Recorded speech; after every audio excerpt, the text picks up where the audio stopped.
آپ تمام لوگوں کی خدمت میں میرا آداب۔ فرقہ بندی ہے کہیں اور کہیں ذاتیں ہیں، کیا زمانے میں پنپنے کی یہی باتیں ہیں؟ ہندوستان، یہاں کی گنگا جمنی تہذیب کی مثال ساری دنیا میں دی جاتی ہے۔ آج اسی گنگا جمنی تہذیب کی دھجیاں اڑائی جا رہی ہیں۔ عجیب فرقہ پرستی اور نفرت کی آگ ہمارے ملک کے اندر بھڑکائی جا رہی ہے۔ آخر نشانے پر ہندو اور مسلمان ہی کیوں رہتے ہیں؟ پہلے بابری مسجد اور رام مندر کے نام پر ہندو اور مسلمانوں کے اندر نفرت کا بیج بویا گیا۔ اس کے بعد مسلمانوں کے شرعی قانون طلاق پر انگلی رکھ کر اسے منظر عام پر لایا گیا۔ آرٹیکل 370 جیسے فوت مدعے کو اچھالا گیا۔ وسیم رضوی جیسے شیطان کے ذریعے قرآنی آیات پر تنقیدیں کرائی گئیں۔ NRC اور CAA جیسے کالے قانون کو نافذ کرنے کی کوشش کی گئی۔ مسلم خاتون کا اصل زیور حجاب پر حملہ کیا گیا۔ آخر یہ نفرت کے پجاری کیا چاہتے ہیں؟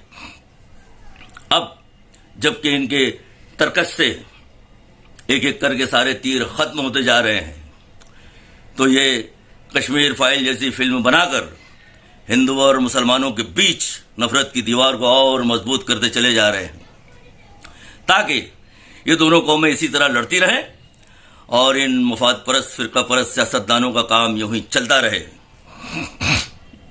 سب سے اہم بات تو یہ ہے کہ ہمارے ملک میں نشانہ مسلمانوں کو ہی بنایا جاتا ہے، کیونکہ ان مفاد پرست فرقہ پرست سیاستدانوں کا مقصد یہ ہے کہ مسلمانوں کو ملک میں ذلیل و رسوا کر کے ہندوؤں کے دلوں میں نفرت کی آگ کو جلائے رکھنا ہے، تاکہ ان سفید پوش لوگوں کی دکانیں یوں ہی چلتی رہیں۔ آخر ایسے سینسیٹیو سبجیکٹ پر فلم بنا کر یہ پروڈیوسر اور ڈائریکٹر کیا ثابت کرنا چاہتے ہیں؟ کیا ہندوستان میں اس سے پہلے فسادات نہیں ہوئے؟ مثال کے طور پر گجرات، آسام، نیلی، دہلی، میرٹھ، کلکتہ، ممبئی، بھیونڈی، کیا ان سب فساد زدہ شہروں کے مظلومین کی کشمیری پنڈتوں کے آگے کوئی اہمیت نہیں ہے؟ کیا ان پر ظلم نہیں ڈھائے گئے؟ اور حقیقت تو یہ ہے کہ اگر ہندوؤں نے زخم کھایا ہے تو مسلمانوں نے بھی زخم کھایا ہے، اور یہ زخم ان دونوں قوموں کی تاریخ پر ایک بدنما داغ کی طرح رونما ہو چکا ہے۔ کہنے کا مطلب یہ ہے کہ ایسی سینسیٹیو فلم بنوا کر ہندو اور مسلمانوں کے بھرے ہوئے زخموں کو کریت کر یہ مفاد پرست سیاستداں صرف اپنی سیاست کی شطرنج کی نئی بساط بچھا رہے ہیں، تو یہ فلم کے پروڈیوسر اور ڈائریکٹر ہندو اور مسلمانوں کے جذبات کو بھڑکا کر کروڑوں روپیہ کما رہے ہیں، جبکہ ماضی کی فلموں میں زیادہ تر ہندو مسلم بھائی چارے کا پیغام دیا جاتا تھا۔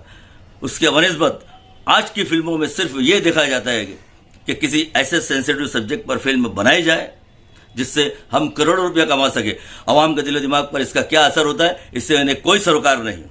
انہیں تو صرف یہ دیکھنا ہوتا ہے کہ اس فلم کا ریئیکشن ان دونوں قوموں پر کیا ہوتا ہے، اور وہ اس مقصد میں کہاں تک کامیاب ہوئے ہیں۔